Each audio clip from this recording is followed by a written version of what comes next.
Jadi ada kasus obat tradisional itu dalam satu bungkus dia mengandung 3 bahan kimia obat.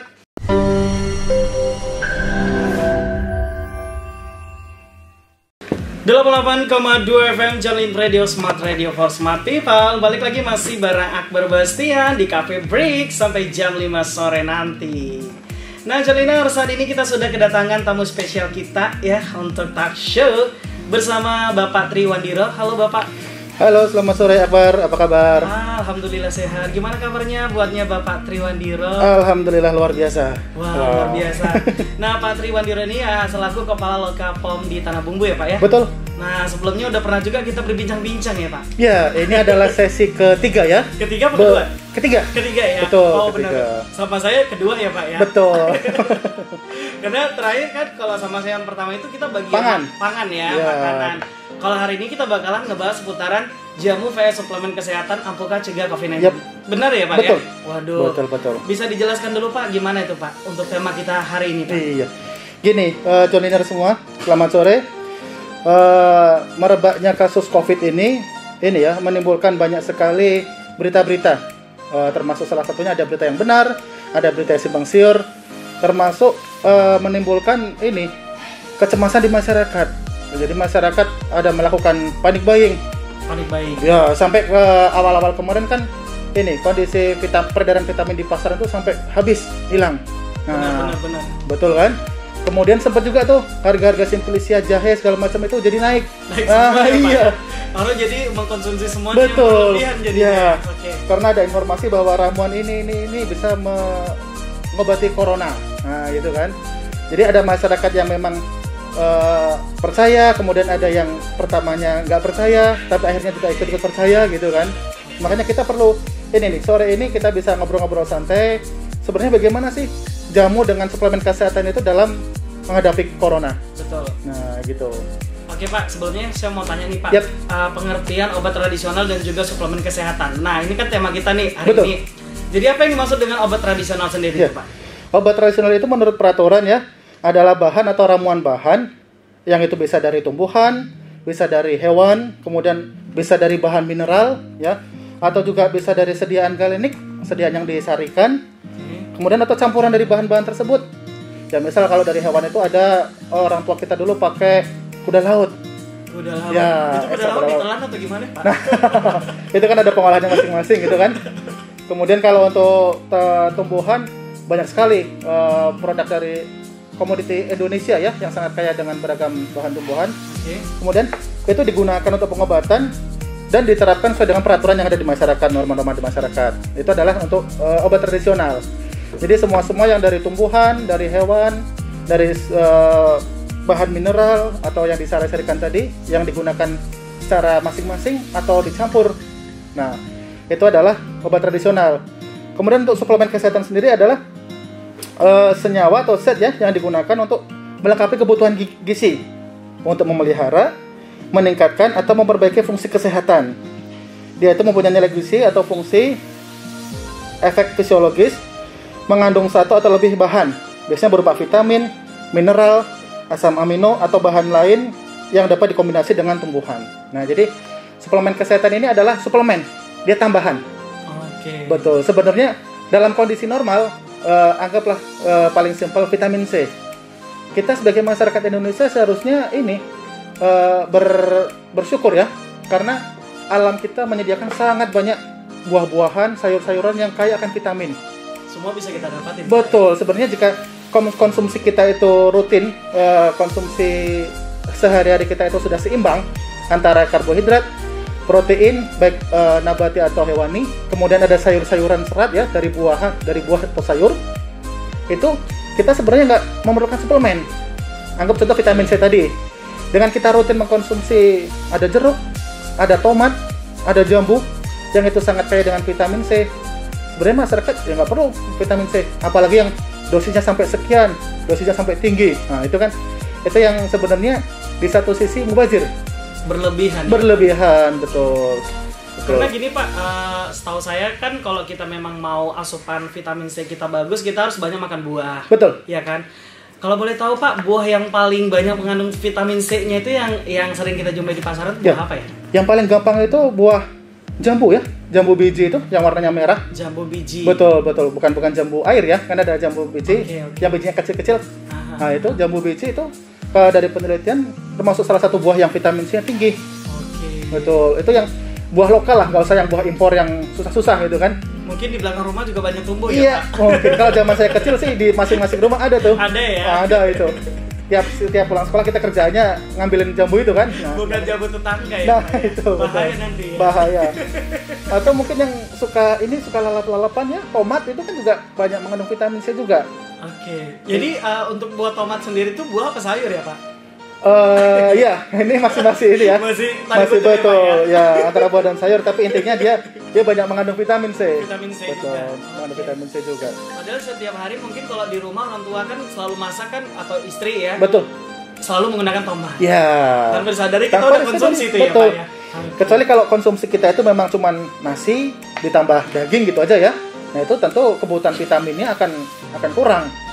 Dan itu pasti harus ditambahi kalau memang kurang, ditambah dengan itu tadi asupan suplemen kesehatan ya. Baik dalam bentuk vitamin C tunggal atau dalam bentuk vitamin-vitamin yang kombinasi campuran multivitamin. Kan banyak tuh suplemen yang campuran dari lebih dari satu vitamin. Ada vitamin B1, B6, B12, vitamin C, ada yang tambah vitamin D juga, vitamin E. Nah, itu adalah beberapa contoh suplemen kesehatan yang ada di pasaran. Oke, Pak, saya mau nanya ini, Yap. Pak Tri. Biasanya kan yang kita kalau ngebahas seputaran obat-obatan tradisional, itu Iya. biasanya kan tanpa ada bahan kimia, Ya, betul. iya kan? Betul. Tapi kan sekarang banyak kita lihat di pasaran sendiri, itu Iya. kan yang jual kayak obat tradisional itu kan udah dikemas, Ya. iya kan? Itu kira-kira masih 100% alami atau memang ada bahan unsur kimianya, Pak? Nah, gini. Pada awalnya memang obat-obat tradisional ya, atau kita mungkin nyebutnya jamu. Iya. Sebenarnya kalau definisi terbaru ada istilah yang baru lagi, yaitu obat modern asli Indonesia. Nah, itu kan. Itu kalau, tapi kita gampang nyebutnya jamu lah gitu ya. Jamu. Ya, pada awalnya kan memang disediakan itu bibit gendong. Nah, yang dia segar diminum langsung setiap hari. Cuman semakin beriringnya kemajuan zaman teknologi, yang sebelumnya dia harus bikin setiap hari, akhirnya mulailah dia ada yang dalam bentuk serbuk, ya. Kemudian serbuk juga beriringnya waktu minumnya susah, ada yang dibentuk pil, tablet, kapsul. Nah, itu adalah kemajuan dari obat tradisional. Kemudian kalau peraturan di Indonesia sendiri, Joliner, obat tradisional tidak boleh dikonsumsi jika dia mengandung bahan kimia obat. Gitu, bahan kimia obat ya. Contohnya gimana tuh? Contohnya gini, misal ada obat tradisional yang dia ngeklaim bisa cepat menurunkan panas. Oke. Ada misal saudara kita kena panas, demam gitu ya, Demam. minum obat tradisional tersebut, langsung cespleng 10 menit, 15 menit langsung panasnya turun. Nah, itu perlu curiga. Dicurigain ya. Dicurigai karena jangan-jangan obat tradisional yang dikonsumsi itu ditambahkan paracetamol. Oke. Nah, paracetamol sendiri adalah bahan kimia obat. Betul. Betul. Jadi kalau paracetamol kita beli di apotek atau di toko obat ya, itu jelas dosisnya. Paracetamol tablet dosisnya 500 mg atau yang dosisnya 250 mg. Nah, itu jelas konsumsi maksimal sekian tablet per hari. Sedangkan untuk di jamu nggak jelas dosisnya apa. Jadi kita nggak tahu. Nggak jelas ya, Iya. dokter. Dalam satu bungkus itu yang ditambahkan bisa jadi 5 tablet, 4 tablet. Nah, ini kan sangat membahayakan bagi tubuh. Oke, oke. Ya, sangat membahayakan sekali jika Berarti tidak sesuai dengan dosis dia ya. Kalau memang dia itu dicampur ya, kombinasi antara jamu sama obat kimia tadi kimia, ya. betul. Itu tidak sesuai dengan peraturan karena memang di Indonesia tidak dibolehkan. Tapi di negara tetangga ada yang membolehkan. Ya, kita sebut saja misal di Tiongkok gitu ya. Dia obat tradisionalnya memang bisa dikombinasikan dengan obat kimia, dicampur. Oh, dikombinasi. Ya, karena di sana ada istilahnya TCM, Traditional Chinese Medicine. Nah, itu ada dokter yang memang berlisensi. Memang di sana beberapa rumah sakit yang sudah menggunakan ini obat tradisional untuk pengobatannya, tapi ditambah dengan obat kimia tadi. Oke. Sedangkan untuk di Indonesia sampai sekarang tidak berlaku, tidak boleh. Itu. Jadi gini nih Pak Tri, Iya. saya mau nanya. Jadi apabila dia obat tradisional yang beredar di pasaran nih, Betul? itu biasanya memang harus ada izinnya dari Ya. BPOM atau memang tidak gitu? Itu gimana ya? Nah, gini. Jadi untuk obat tradisional sendiri yang dipasarkan di Indonesia ya, Joliner semua, itu wajib terdaftar di Badan POM. Oke. wajib ya. Tapi ada pengecualian. Ada 2 pengecualian, yaitu obat tradisional yang dijajakan oleh bibi jamu gendong. Kayak gitu tuh contohnya. Nah, itu tidak wajib didaftarkan. Karena dia diproduksi fresh untuk sehari habis. Oke. Dijajakan langsung ke konsumen. Itu satu. Kemudian obat tradisional yang racian yang jadi dikonsumsi disediakan langsung di depan konsumen juga. Jadi misal ada orang berjual di pot jamu, ya, dia bisa menggunakan obat tradisional yang sudah dikemas, sudah jadi, ditambah dengan racikan segar punya dia, tapi langsung disajikan di depan pasien, di depan konsumen. Itu tidak wajib didaftarkan. Tapi kalau dia sudah bentuk kemasan, kemudian ada bungkusnya, ada mereknya, ada namanya, kemudian disimpan dalam waktu sekian lama, itu wajib didaftarkan. Berarti gitu. Wajib ya kalau dia berbentuk kemasan tadi ya. Iya, betul. Pak, ya? Betul. Jadi ada yang bentuknya serbuk, ya, ada yang bentuknya tablet, pil, kapsul, atau ada juga yang bentuknya minuman yang siap diminum langsung. Begitu dia juga harus ada izin ya. Betul, harus terdaftar. Karena untuk bisa dijamin mutu dan keamanannya. Oke, Betul. siap. Nah, buat Jajaliners juga ya yang mau bertanya langsung bersama Bapak Tri Windaro, ya kan Pak? Yup. Bisa aja langsung kepoin Instagram kita di Jalin Radio 88,2 FM atau bisa langsung via WhatsApp kita di 082148348882. Jadi jangan kemana-mana, tetap di Cafe Break sampai jam 5 sore nanti. Jalin Radio 88,2 FM.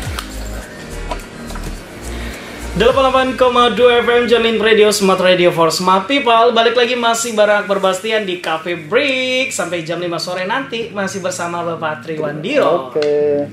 Kita lanjut Pak ya. Iya. Asik banget soalnya ngobrolnya Pak Iya, ya. betul. Apalagi ini masalah kesehatan ya. Iya, penting itu, investasi yang tak ternilai. Nah, ini kita mau nanya nih Pak, saya mau nanya nih, pengawasan apa aja yang telah dilakukan Badan BPOM untuk menjamin keamanan obat tradisional dan juga suplemen kesehatan di Indonesia? Ya. Jadi untuk pengawasan keamanan ya, kita termasuk lengkap nih. Jadi dari hulu sampai hilir. Mulai dari produk tersebut didaftarkan, diurus perizinannya, diproduksi, sampai didistribusikan sampai ke tangan konsumen. Kita pantau semua itu. Kalau di hulu ya, kita perizinan, kita lakukan pemantauan ke tempat produksinya, kita periksa. Kemudian sudah jadi keluar izin edarnya, kita di daerah dapat tugas untuk melakukan sampling, membeli. Kita beli di pasaran, kita uji apakah aman nggak ini produknya. Nah, jangan sampai pada saat didaftarkan dia bagus nih, tapi di tengah jalan nakal, ditambahin yang macam-macam. Nah, itu kita pantau di tengah jalan gitu. Jadi kalau ada yang diuji ternyata dia nakal, menyalahi aturan, nah dapat peringatan. Dapat peringatan Pak, bukan Betul. langsung dikasih pidana ya. Itu kan bertahap. Betul. Jadi kalau ujung-ujungnya bisa sampai pidana, iya. Karena banyak kasus yang sudah sampai pidana, ada juga. Cuman peringatan dulu pasti. Kita pembinaan dulu, kita peringatan kan. Kita peringati, kalau memang dia bandel, nggak bisa kita bina ya sudah, dengan sangat terpaksa kita binasakan. Tapi bukan maksud itu tujuan utamanya ya. Gitu. Tapi kita kasih ke jalan yang benar. Betul, ya, Pak, kita ya? tuntun dulu. Betul. Oke, baik. Berarti memang pengawasnya itu memang benar-benar ketat banget ya Pak ya. Yep. Sampai di jalan pun memang ada tim khususnya ya untuk melihat si pedagang tadi. Betul. Ya. Termasuk kita pantau, dan jangan lupa iklan-iklan pun kita awasi ya. Termasuk iklan jamu-jamu yang di radio atau di koran ya. Kadang kan iklan di radio itu kadang bombastis. Oke. Bahasanya kan. Semua bisa ngobatin apa gitu ya. Itu. Langsung ya seketika. Betul. Ada bilang obat dewa, semuanya bisa pokoknya. 1001 macam penyakit bisa diatasi. Nah, itu yang bisa menyesatkan masyarakat. Buat apa ada dokter ya, Ya, Pak ya? betul. Kalau semua obat penyakit bisa diobatin sama sekali minum katanya. Betul. Waduh, Jadi, bisa dicurigain ya. Pak. Jadi termasuk iklannya pun kita awasi gitu ya. Betul. Oke, begitu. Jadi jangan khawatir Joliner, kalau memang mungkin dari Joliner sendiri atau bapaknya, ibunya ya, saudaranya yang rutin mengkonsumsi jamu, nah ini harus waspada. Jangan sampai tergiur oleh iklan-iklan yang menyesatkan. Betul. Karena iklan yang menyesatkan itu rata-rata cuman bombastis iklan, tapi pada kenyataannya nol besar. Harus hati-hati itu. Kita jadi konsumen harus cerdas. Gitu. Jadi nggak ada kalau iklan itu ya, obat jamu bisa menyembuhkan 1001 penyakit. Nah, nggak ada itu. Nggak ada itu ya. Nggak ada, karena pada saat perizinan dia sudah harus jelas jamu ini digunakan untuk penyakit, indikasinya penyakit apa. Nah, termasuk yang lagi rame nih, corona, COVID-19. Nah, itu yang penting nih, Pak Tri. Betul. Nih, adakah obat tradisional yang dapat menyembuhkan COVID-19 nih, Nah, Pak Tri? itu sampai sekarang ya, Badan POM selaku instansi pemberi izin obat tradisional ya, Oke. belum pernah mengeluarkan satupun produk yang digunakan indikasinya untuk menyembuhkan corona, menyembuhkan COVID-19. Itu belum ada sampai saat sekarang. Jadi yang ada itu biasanya ini adalah klaim-klaim untuk jamu flu masuk angin. Jadi banyak yang disalah artikan itu seperti itu. Banyak yang bilang bahwa jamu ini iklannya ya bisa menyembuhkan corona. Nah, itu menyesatkan itu. Betul. Karena sampai sekarang belum ada satupun produk jamu yang diindikasikan untuk corona yang terdaftar di Badan POM. Tapi Betul. ada juga yang saya dengar nih, Yap. Pak Tri, dari masyarakat Ya. katanya mengkonsumsi bawang putih katanya bisa ini ya katanya untuk penderita Ya. COVID-19 ini bisa katanya meningkatkan imun tubuh. Benar kayak itu? Karena gini kan, kalau kita memang secara rutin ya mengkonsumsi beberapa herbal ya, atau beberapa, kalau kita bisa nyebutnya kadang simplicia, bisa itu bawang putih, atau ada yang bilang jahe merah ditambah temulawak, ditambah apa gitu kan.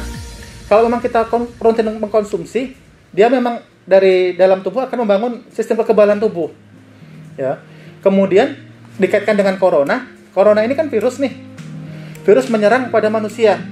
Jika si manusia ini dalam kondisi yang imunitasnya rendah, daya tahan tubuhnya rendah ya, jika dia daya tahan tubuh rendah, dia akan sangat mudah terserang. Jadi bisa jadi ya, virus menempel kedua orang sama-sama nih. Yang satu daya tahan tubuhnya bagus, karena mungkin tadi rutin mengkonsumsi bawang putih, jahe apa segala macam gitu ya, yang katanya ramuan dari leluhur gitu misal. Yang satunya dia daya tahan tubuhnya rendah. Nah, sama-sama menyerang, tapi yang bakal terinfeksi adalah yang daya tahan tubuh rendah. Oke, berarti Ya. kalau yang daya tahan tubuhnya tinggi, dia tuh kayak Betul. orang OTG aja terakhir. Ya, OTG. Orang tanpa Tanpa gejala. gejala, Ya. betul. Nanti mungkin bisa dia sehat dengan sendirinya. Oke. Gitu Karena kan? daya tahan tubuh tadi Betul. tuh kuat ya, Pak Betul. ya. Oke, Jadi itu baik. makanya kemarin kan sempat heboh ya, ada beberapa suplemen yang katanya bisa meningkatkan sistem imun. Nah, itu kan sempat beredar juga Betul, itu, Pak. memang ada Mhm. suplemen yang dia digunakan untuk meningkatkan sistem imun tubuh. Ya memang benar. Tetapi dikaitkan dengan corona ini perlu Joliner waspada. Karena suplemen tersebut adalah masuk dalam imunomodulator, yaitu suplemen yang digunakan untuk meningkatkan daya tahan tubuh kan. Itu adalah, coba kalau Joliner perhatikan di kemasannya, dia ada peringatan.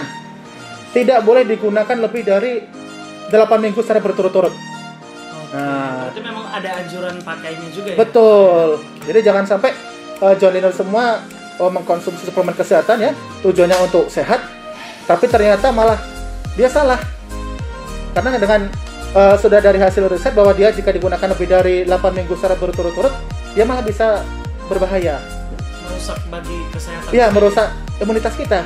Betul gitu. Jadi harus hati-hati Joliner. Harus waspada ya. Nah, itu tadi Joliners, berarti memang belum ada obat tradisional suplemen kesehatan untuk mengobatin COVID-19 Betul. tadi ya, Pak ya. Betul, betul. Oke, ini Pak sudah siapa nih ya? Ada yang bertanya mungkin ya? Ada yang bertanya. Oke. Tapi setelah silakan. ini ya, Pak. Oh, siap, siap. Nah, nanti kita mau pilih-pilih dulu karena banyak yang sudah masuk. Oh, Kita mau pilih dulu. Oke, siap. Ya, jangan kemana-mana, tetap di Cafe 88,2 FM Jalin Radio Smart Radio for Smart People. Balik lagi masih bareng Akbar Bastian di Selamat Cafe Break sampai jam 5 sore nanti. Dan saya masih bersama Bapak Tri Wadiro. Ya Pak ya? Siap. Kabar. Halo Pak, mana suaranya Pak? Halo. Oke. Wah, ini. Pak ya tadi Pak ya? Iya, betul. Oke, kita masih lanjut nih Pak. Siap. Nih Pak, apakah benar nih produk suplemen kesehatan imunomodulator Yap. tidak boleh digunakan untuk pasien COVID-19? Nah, jadi harus hati-hati Joliner. Karena gini, vitamin C tadi saya sampaikan di awal, jika kita rutin mengkonsumsi makanan secara seimbang, kalau istilah di kesehatan itu ada isi piringku. Jadi isi piring itu tuh lengkap. Di situ ada karbohidratnya, ya. Kalau kita orang Indonesia makan nasi, Kalau orang daerah mungkin timur dia makan ubi atau sagu. Nah, kemudian di situ ada protein nabati hewani, ada serat dari sayuran atau buah-buahan. Nah, serat sayuran buah-buahan ini kalau kita rutin mengkonsumsi dalam porsi dalam jumlah yang seimbang, itu sebenarnya sudah mencukupi kebutuhan vitamin C kita. Cuman kalau memang kita merasa kurang, ya silakan kita konsumsi suplemen kesehatan. Cuman harus waspada karena hati-hati juga, Joliner, kebanyakan vitamin C itu tidak bagus juga. Jadi Pak, untuk dosis kita per hari itu maksimalnya tuh berapa ya Pak? Ya, kalau maksimal dosis per hari adalah kalau untuk perempuan ya 75 mg per hari vitamin C 5 gram per hari. Terus kalau untuk pria ada 100, ada laki-laki adalah 90 mg per hari. Makanya kadang kalau kita konsumsi vitamin C yang dosis 1000 mg, nah, yang misal dia dalam bentuk minuman, dalam bentuk apa, suplemen gitu kan, itu sebenarnya di satu sisi ya ada sisi sia-sia atau mubazir. Kelewatan ya Pak? Iya, karena yang diserap tubuh ya cuman antara 90-75 tadi. Oke. 90 ya? Untuk pria, betul. Jadi selebihnya ya dibuang. Oh, dibuang itu berarti melalui air seni kita ya? Nah, karena dibuang melalui air seni, jangan lupa Joliner, itu akan memberatkan fungsi ginjal kita. Oke. Ya, karena ginjal yang seharusnya misal menyaring cuma air putih, karena ada vitamin C yang sekian ratus miligram tadi yang kebuang, itu kan disaring di ginjal. Itu berarti pengaruh sekali ya Pak? Iya, kalau kita rutin mengkonsumsi itu di ginjal juga pengaruh. Kemudian hati-hati, efek sampingnya juga bisa jadi mual, ya, kram perut untuk vitamin C. Kemudian gangguan pencernaan. Oke. Ya, jadi Joliner harap hati-hati. Kalau memang perlu mengkonsumsi vitamin C, sesuaikan dengan dosis yang dibutuhkan, dosis yang diperlukan. Tentunya tidak mengkonsumsi vitamin apapun dalam dosis yang berlebihan. Karena itu sebenarnya dari sisi ekonomi adalah menghambur-hamburkan duit. Nah, betul. Oke Pak, jadi kan kalau itu tadi kita ngebahas suplemen ya Pak, Yep. Itu kan kalau dalam bentuk kapsul yang kita Ya, konsumsi misalnya betul. per hari kan tadi 90 bahkan bisa lebih kan itu mubazir. Yep. Tapi gimana caranya kalau kita itu konsumsi buah-buahan aja nih Pak? Nah, kalau kita rutin konsumsi buah-buahan itu akan jauh lebih bagus ya. Kira-kira kalau buah-buahan itu ada dosis yang misalnya ya, Yap. kita berapa jambu yang harus kita konsumsi dalam satu hari? Apa nggak ada batasan gitu? Nah, kalau dosisnya itu tergantung individual, jadi tidak bisa kita samaratakan. Karena bisa jadi kalau kebanyakan jambu biji juga nggak bagus juga di pencernaan kan? Oke. Ya, jadi disesuaikan dengan kebutuhan. Sekira secukupnya, tentu akan lebih baik dibanding berlebihan. Karena makan buah berlebihan pun tentu nggak baik, bisa jadi mungkin malah diare, ya, karena terlalu banyak makan buah. Bisa jadi kan kalau kita terlalu banyak makan jeruk, misal perut kita nggak tahan, yang harusnya mungkin cukup 2-3 butir sehari, kita makan sampai sekilo langsung sekali makan. Nah, itu nggak bagus juga buat tubuh. Bagus ya? Iya. Oke Pak, jadi katanya kan saya dengar nih ya, Yap. nggak boleh beli jeruk di Medan Pak. Kenapa ya Pak? ini. Nah ini, ayo kenapa nih Pak ya? Karena kejauhan Pak. Karena Ya? kejauhan. Apalagi sekarang ya, tiketnya aja mahal. Tiket aja mahal ya Pak. Belum Ya? rapid test. Nah, sesi ketiga nanti kita akan aman mengenai memilih, mengelola dan juga mengkonsumsi. Tapi setelah ini kita mau jeda dulu Pak. Siap. Tetap di Cafe Break sampai jam 5 sore nanti. 88,2 FM John in Radio, Smart Radio for Smart People. Balik lagi masih bareng Akbar Bastian di Cafe Break sampai jam 5 sore nanti. Dan masih bersama Pak Tri. Iya, selamat sore Joliner. Halo. Kita masih lanjut Pak ya. Oke, di sip, sip. sesi terakhir nih Pak. Yep. Kita di sesi ketiga. Oh, nggak kerasa ya? Nggak kerasa ya. Betul. Seru banget soalnya kita udah berbincang-bincang ya kan. Udah sesi keempat apa ketiga nih ya? Iya deh. Nggak kerasa pokoknya Betul. kayaknya kurang waktunya Pak ya. Iya. Pokoknya sampai malam kita ya. Ah. Kalau cukup aja dananya nggak apa-apa ya Pak. Nah, itu dia. Oke Pak, sebelum kita melanjutkan kita ada masukkan juga nih ada pertanyaan. Oh, dari, pertanyaan. Siap. dari Gusti Begadang, itu dari Instagram. Oh, Instagram. Ya. Iya. Selamat sore. Mau nanya, katanya izin mau bertanya, kalau daftarkan salep yang zat aktifnya dari tanaman, Ya. itu kemana dan apa persyaratannya? Mohon arahan dan juga bimbingannya. Nah, tadi Gusti Begadang ya? Gusti Begadang. Oke, Gusti Begadang. Hati-hati nih, jangan terlalu begadang ya, kata Iya. Bang Haji, terlalu. Bahaya kalau Bahaya. nggak guna ya Iya, kan? betul. Tapi kalau begadangnya dia bikin jamu nggak apa-apa. Nggak masalah, Iya, kan? Ada hasilnya. Jadi gini, untuk pendaftaran obat tradisional ya, silakan saudara Gusti untuk dia posisinya di mana. Nah, kalau misal dia posisinya ada di Kalimantan Selatan ya, lebih khusus lagi misal di Banjarmasin, nah silakan datang ke Balai Besar POM di Banjarmasin. Datang saja ke Balai Besar POM Banjarmasin, sampaikan bahwa ingin bertanya terkait perizinan obat tradisional. Nah, nanti di situ ada hal-hal yang harus disiapkan. Termasuk di situ harus punya denah ruangan yang akan digunakan untuk produksi. Kemudian dia harus punya penanggung jawab. Dalam hal ini tergantung ininya, produknya. Dia bisa punya harus apoteker atau asisten apoteker. Kalau dia cukup memproduksi tadi salep kulit ya, dia harus punya penanggung jawab asisten apoteker yang punya surat izin kerja atau surat izin praktek. Nah, kemudian datanglah ke Balai Besar Banjarmasin, karena di situ nanti dia akan disampaikan daftar-daftarnya. Karena banyak daftarnya, persyaratan yang harus dilengkapi. Sebenarnya persyaratannya nggak ribet ya, asal kita misal sebagai warga negara taat pajak itu, misal rumah sudah ada PBB-nya segala macam, itu karena nanti apabila terkait dengan urusan ke perizinan kan di situ ada biasanya. Nah, jadi datanglah ke kantor Balai Besar POM atau Lokapom terdekat di mana Anda berada. Oke, berarti harus memang langsung datang ya, Pak? Ya. Dan menyiapkan semua syarat-syaratnya juga. Syarat-syaratnya ya datang. Nanti kalau sudah tahu syaratnya semua lengkap, proses selanjutnya tidak perlu datang lagi karena cukup dengan online nanti. Oke, jadi sekarang ini apalagi teknologi ya? Iya, betul. Jadi karena kalau syaratnya kan banyak kan, dari A sampai beberapa gitu syaratnya, jadi harus dilengkapi. Tapi paling dasar dia harus punya penanggung jawab, kemudian dia punya tempat produksi. Di situ ada denahnya, ada layoutnya yang harus dapat persetujuan dari Balai POM atau Badan POM. Gitu. Nah, itu tadi buatnya Gusti Begadang ya. Jadi jangan bergadang lagi karena udah tahu jawabannya. Ya. Dan ini ada lagi nih Pak Tri. Yap. Darinya Akbar_Mapanganro dari Instagram juga ya. Dia mau nanya bagaimana cara memilih jamu tradisional yang baik, yang benar-benar sudah melalui BPOM. Nah, ini pertanyaannya bagus dari saudara Akbar ya. Kebetulan sama dengan host kita namanya nih. Ya. Akbar juga banyak kan, pasaran banget ya Akbar. Itu adalah nama yang ini banyak disukai oleh orang tua. Betul. Amin. Jadi cara memilih obat tradisional yang aman ya, tentu harus cek labelnya, cek kemasannya, cek label, cek izin edar, cek kadaluarsa. Yang paling utama adalah cek izin edarnya. Ya. Itu harus dicek dulu. Harus cek dulu, betul. Dari tampilan dia harus ada nomornya di kemasannya. Baik itu TR untuk produk jamu yang produksi dalam negeri, ataupun dia TL ya, ataupun dia fitofarmaka FF atau obat herbal terstandar OHT.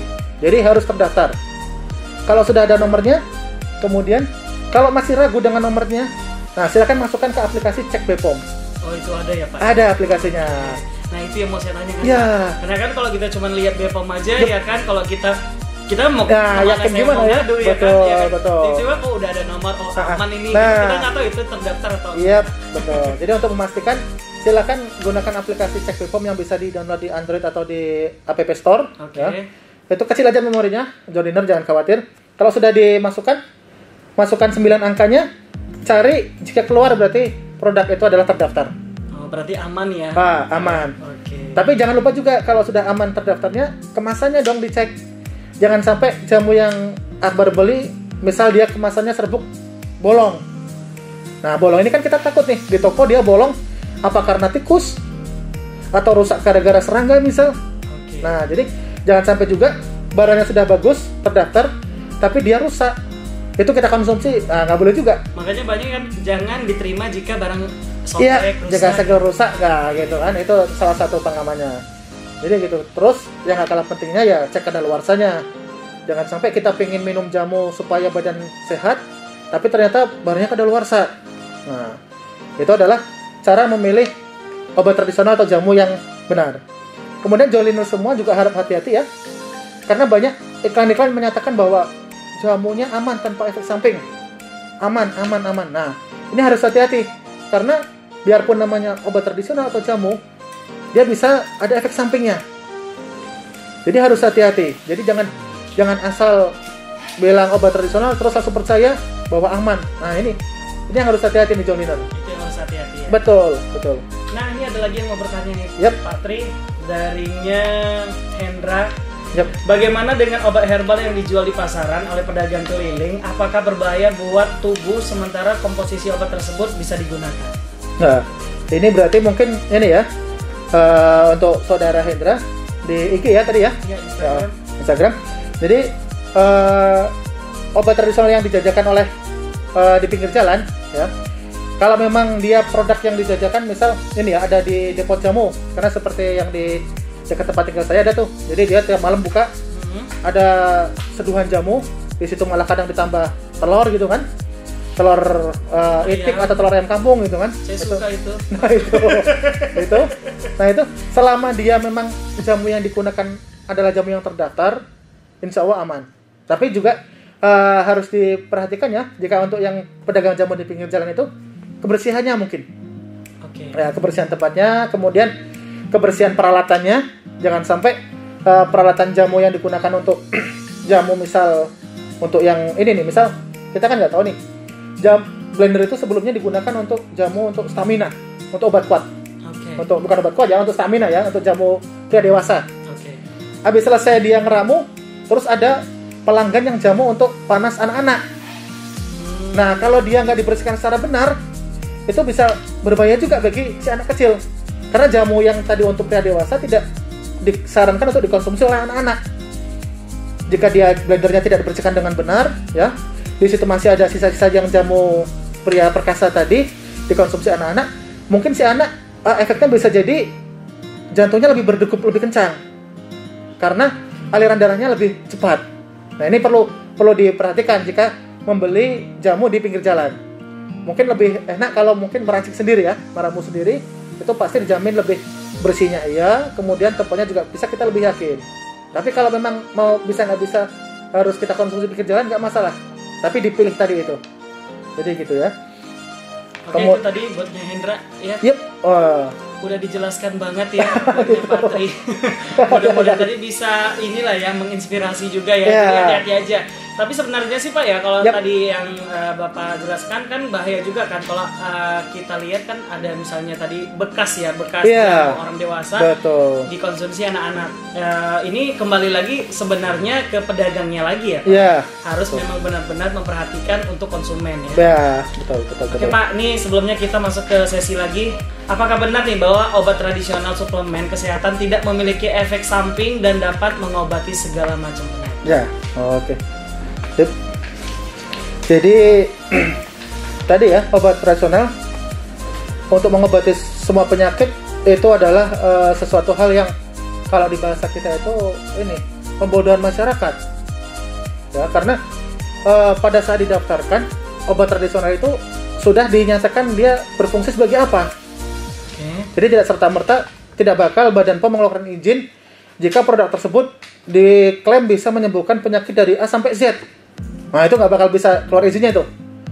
Paling dia akan diizinkan untuk klaim-klaim penyakit tertentunya saja. Tidak semuanya. Jadi kalau ada iklan minum obat ini bisa untuk mulai dari asma, kemudian badan capek-capek, pegel linu, kemudian kanker juga kadang bisa disebutkan di situ. Seluruhnya ya. Seluruh penyakit. Nah, ini John Liner semua harus hati-hati nih. Ngeri ya, iklannya Iya. pasti sekali ya. Betul. Dan jangan-jangan nanti yang ditakutkan gini, dia ternyata mengandung bahan kimia obat yang gini loh. Kadang dari hasil, kebetulan kami kan pernah ditugas di Banjarmasin sebelum ini kan ya. Jadi ada kasus obat tradisional itu dalam satu bungkus dia mengandung 3 bahan kimia obat, nggak tanggung-tanggung. Jadi bukan cuma satu bahan kimia obat, tapi campurannya dia bisa sampai 3. Tentu ini jika kita konsumsi secara rutin terus-menerus, akan kasihan adalah ginjal kita. Karena dosisnya kita nggak tahu seberapa banyak yang digunakan. Jadi mungkin salah satunya yang harus diperhatikan adalah bagaimana cara kita minum obat tradisional yang aman adalah jika kita minum jamu tersebut, kemudian dalam waktu sebentar sudah langsung terasa efeknya, itu patut kita curigai. Oke, jadi jelas banget ya, udah dijelaskan Pak Tri. Pak Tri, terkait tema kita hari ini ya, mungkin ada apa ya? Ada yang mau disampaikan nggak, Pak Tri? Ini untuk joiner semua, untuk menghadapi COVID-19 ini diharapkan satu, harus bijak memilih obat tradisional dan suplemen. Jangan asal percaya dengan berita-berita yang berseliweran, baik berita dari tetangga kiri kanan, dari media sosial yang menyatakan bahwa ini bisa menyembuhkan, komposisi ramuan ini bisa menyembuhkan. Nah, ini harus benar-benar bijak. Jadi diharapkan hati-hati dalam mengkonsumsi obat tradisional ataupun suplemen kesehatan. Ya, jangan asal mengkonsumsi karena mendapat informasi bahwa jamu ini bisa menyembuhkan COVID, bisa menanggulangi COVID. Lalu serta-merta kita minum. Nah, itu harus kita bijak juga, ya. Hati-hati. Kalau memang jamu kita minum dalam kondisi normal, pasti dia harus kita minum dalam waktu yang lama. Baru dia akan mengakibatkan efek. Karena para leluhur kita meminum jamu itu bukan cuman sekali 2 kali minum, tapi tiap hari mereka minum, baik malam atau mungkin pagi ya. Jadi tiap hari, dengan tiap hari minum itu tentu akan berefek. Oke, itu namanya tradisional tadi. Iya, betul. Oke Pak, yang terakhir gimana cara cerdas kita memilih obat ataupun ramuan jamu yang baik buat tubuh kita? Nah, cara memilihnya tentu John Liner semua tidak bosan-bosan kita sampaikan bahwa cek klik ya untuk obat-obat tradisional atau suplemen kesehatan yang terdaftar ya. Cek kemasan, label, izin edar, dan kadaluarsa.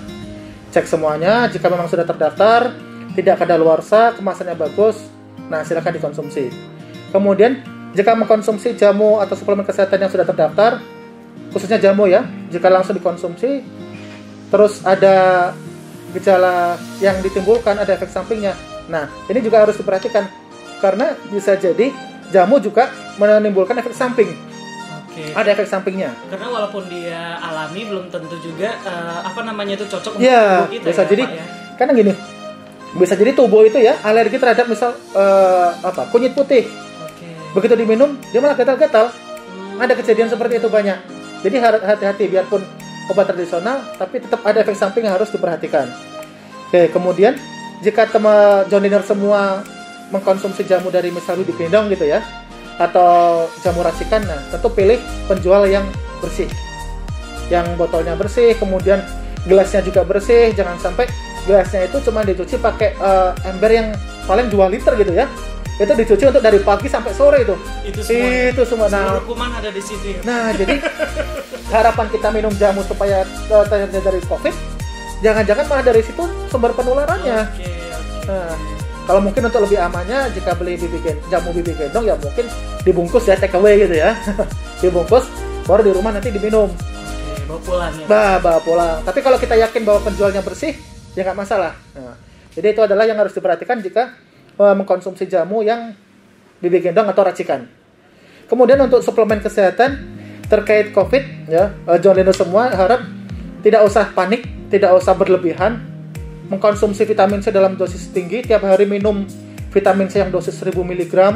Nah, itu kalau diminum tiap hari malah bahaya juga bagi tubuh. Akan memberatkan fungsi ginjal, kemudian efek samping yang lain juga ada. Itu yang vitamin C, belum nanti di dalamnya kalau ada vitamin A atau vitamin E-nya, vitamin D. Karena dia larut dalam lemak ya, tidak bisa dibuang melalui urin atau keringat. Jadi dia akan diproses di hati. Nah, hati kita akan makin berat. Nah, jangan sampai nanti patah hati gara-gara vitamin. Ya, nah, itu. hati gara-gara vitamin. Iya. Jadi itulah. Oke, siap Pak. Pak, terakhir nih closing statement-nya Ya. Pak. John Liner semua dalam menghadapi virus COVID-19, menghadapi pandemi ini, dalam mengkonsumsi jamu dan suplemen kesehatan, konsumsilah jamu dan suplemen kesehatan dengan bijak. Nggak usah berlebihan. Kemudian sebelum mengkonsumsi, jadilah konsumen yang cerdas. Tetap gunakan cek klik, cek kemasan, cek label, izin edar, dan kadaluarsa. Kemudian tetap jaga kebersihan diri masing-masing, ya. Cuci tangan dengan teratur, dengan sering. Kemudian jaga jarak, dan jika beraktivitas keluar gunakan masker. Mungkin itu closing dari saya. Terima kasih. Oke, siap. Terima kasih buatnya Bapak Tri ya, yang sudah menyampaikan tadi tentang kesehatan. Tema kita pada hari ini, wah luar biasa sekali hari ini. Pokoknya banyak sekali ilmu yang saya dapat hari ini, Pak. Ya. Benar ya, kita memang jamu pakai suplemen kesehatan, Pak ya. Ya, betul. Ampuh cegah COVID-19. Iya. Nah, mudah-mudahan juga John Liner ya bermanfaat atas apa yang disampaikan oleh Bapak Tri Wandiro selaku Kepala Lokapom di Tanah Bumbu. Yep. Dan terima kasih juga buatnya semua Jaliners yang sudah bergabung tadi bersama kita. Dan juga terima kasih juga buat semua yang sudah mendukung acara kita pada sore hari ini. Dan kita mau closing dulu karena udah jam 5 sore aja nggak kerasa. Pokoknya tetap jaga kesehatan kalian semua di luar sana. Tetap gunakan masker dan selalu cuci tangan. Dan selalu physical distancing yang penting. Itu yang penting. Berpikir yang baik dan lakukan yang terbaik. Saya Akbar Bastian. Saya Triwandiro. Wassalamualaikum warahmatullahi wabarakatuh. Sampai jumpa semuanya. See you. Bye-bye.